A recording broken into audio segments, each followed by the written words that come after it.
রাজ্যের বিধানসভা নির্বাচন এবং পঞ্চায়েত নির্বাচন মিটে যাবার পরে বেশ কিছু সময় পেরিয়ে গেলেও বকেয়া ডিএ মেটানো হয়নি পূর্ত দফতরে। হুগলি জেলার প্রায় 400 স্কুল, কলেজ, লাইট, পাখা, জেনারেটর প্রভৃতির জন্য প্রায় 7 কোটি টাকা বরাদ্দ ছিল পূর্ত দফতরে, কিন্তু এখনো বরাদ্দ টাকা না পাওয়ার অবিলম্বে বকেয়া মেটানোর দাবিতে গতকাল হুগলি বিভাগের পূর্ত দফতরের এক্সিকিউটিভ ইঞ্জিনিয়ার দেবপ্রসাদ সামন্তকে স্মারকলিপি দিল welfare association of Hooghly electrical contracts নামক ঠিকাদারদের সংগঠন।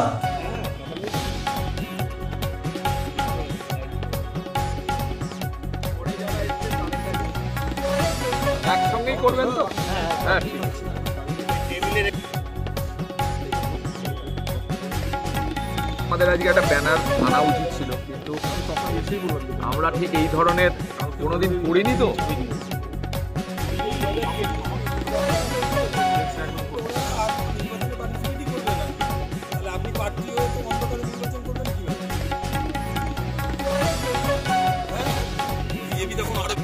কন্ট্রাক্টর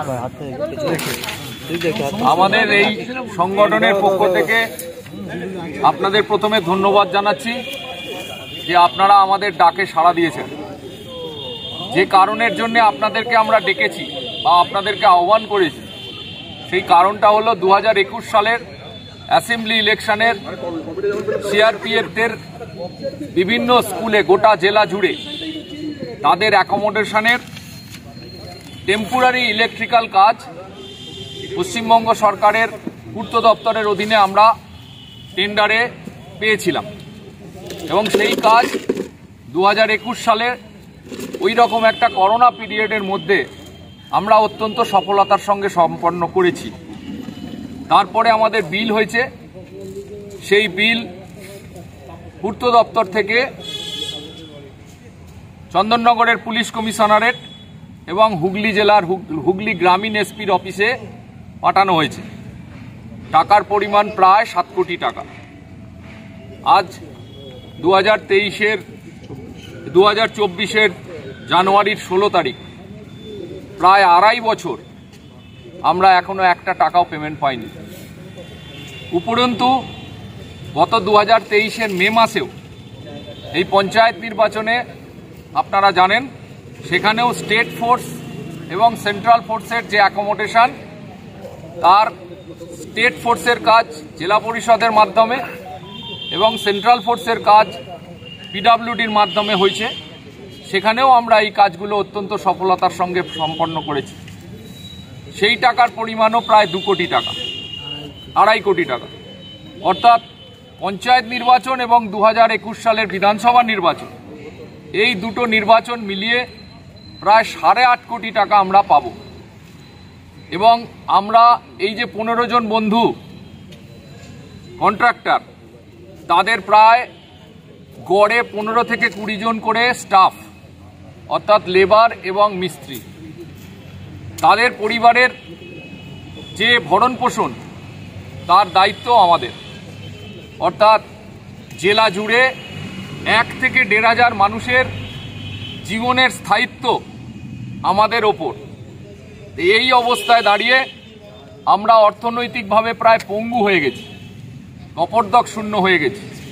আমাদের সামনের দিকে তাকানো ছাড়া আর পেছনোর কোনো রাস্তা নেই। তাই বারবার বলেছি পিডব্লিউডির বিভিন্ন উইংকে, executive engineer, superintending engineer, chief engineer, কিন্তু তারা তাদের টাকা না পাওয়ার গল্প বারবার শুনিয়েছেন। আলটিমেটলি দিনের শেষে আমাদের হাত শূন্য। আমাদের পরিবার, তার সঙ্গে সঙ্গে আমাদের সঙ্গে যারা আছে তাদের পরিবারগুলো আজকে অত্যন্ত অর্থনৈতিকভাবে দুর্দশার সম্মুখীন। তাই আপনাদের মাধ্যম দিয়ে মাননীয় মুখ্যমন্ত্রী এবং মাননীয় পূর্তমন্ত্রীর কাছে আমাদের হার্দিক আবেদন যে আমাদের এই বিষয়টা অত্যন্ত সহানুভূতির সঙ্গে, অত্যন্ত সংবেদনশীলতার সঙ্গে একটু বিবেচনা করুন। আগামী দিনে হয়তো আমাদের আরও আন্দোলন বা সমস্যার সম্মুখীন হয়ে আরও রাস্তায় নামতে হতে পারে যদি আপনারা আমাদের এই টাকাটা না দেন। এবং আপনাদের মাধ্যম দিয়ে আমরা আরেকটা অনুরোধ করছি সরকারের কাছে এই টাকা যদি আমরা না পাই, আগামী 2024 সালের সাধারণ নির্বাচনের কাজও হয়তো আমরা আর কোনো করতে পারবো না। জানি না আমরা আর কি করতে পারি। আমাদের অর্থনৈতিক দৈন্যদশা এমন একটা জায়গায় আমাদের মধ্যে চলে এসছে যে আগামী দিনে আর হয়তো আমাদের লড়াই করার জায়গা আর থাকবে না। কারণ মানুষের জীবনের সব কিছুর সঙ্গেই অর্থ ভালোভাবে ওতপ্রোতভাবে জড়িয়ে আছে। এই অর্থের জায়গাটাই আমাদের কাছে জিরো হয়ে যাচ্ছে। আশা করি আপনাদের মাধ্যম দিয়ে আপনারা সরকারের কাছে এই বার্তাটা পৌঁছে দেবেন। আজকে কি করবেন? হ্যাঁ, আজকে কি করবেন? আজকে আমরা এক্সিকিউটিভ ইঞ্জিনিয়ারকে ডেপুটেশন দিলাম। শুধু আমরা না, আমাদের মতো গোটা পশ্চিমবাংলার প্রায় 12টা জেলা দক্ষিণ বাংলার, সেখানেও আমাদের এই ইলেকট্রিক্যাল বন্ধুরা এইভাবে এক্সিকিউটিভ ইঞ্জিনিয়ারকে ডেপুটেশন দিচ্ছেন। সেখানেও আপনাদের মতো সাংবাদিক বন্ধুদের তারা ডেকেছে বা আহ্বান করেছে, তারা এসছেন, তাদেরকেও তাদের জেলার যে সমস্যা, এই একই সমস্যা, সেই সমস্যা আমরা ওখানে কাজ করেছিলাম।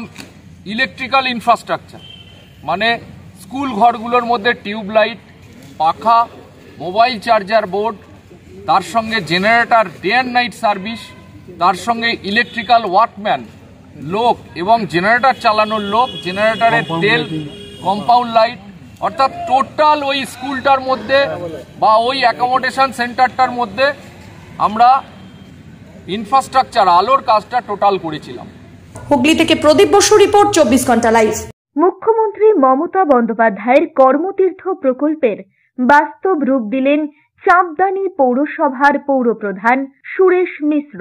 হুগলি জেলার চাঁপদানি ইন্দিরা ময়দানের সংযোগস্থলে এই কর্মতীর্থ বিল্ডিং এ মোহন বৈঠার দোকানে আপনি পাবেন Swadeshi detergent powder, liquid powder, white ও black phenyl, round bar, hand wash, dishwash liquid, PT cleaner, dishwash round bar ইত্যাদি যাবতীয় দ্রব্য হোলসেল ও সব রকম পরিষেবায় অত্যন্ত কম দামে পাওয়া যাবে। চাঁপদানি পলতাঘাট বাসস্ট্যান্ডের পাশেই কর্মতীর্থ। যোগাযোগ করুন 9903090695 এই নম্বরে।